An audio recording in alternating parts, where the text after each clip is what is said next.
অদ্ভুত যে রিজনের জন্য কালকে হাইকোর্টে আর্জি জানিয়েছিলেন সন্দীপ ঘোষের আইনজীবী, সেটা অত্যন্ত মারাত্মক এবং গুরুত্বপূর্ণ, যেখানে এক ফোঁটা এদিক ওদিক হলে জামিন পর্যন্ত হয়ে যেত সন্দীপ ঘোষের।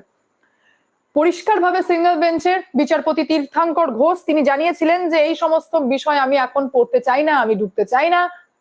স্পেশাল সিবিআই আদালতের এখতিয়ার রয়েছে, সেখানে যান, আর্জি জানান, সেখান থেকে যদি আপনারা স্যাটিসফাই না হবেন তখন আপনারা রিভিশন পিটিশন ফাইল করবেন এবং এখানে আসবেন, তখন আমি মামলাটা দেখবো। তাহলে এখন আমরা জানবো যে কি সেই বিষয় যে বিষয়ের উপর ভিত্তি করে জামিন চাইতে চলে গেল সন্দীপ ঘোষের আইনজীবী।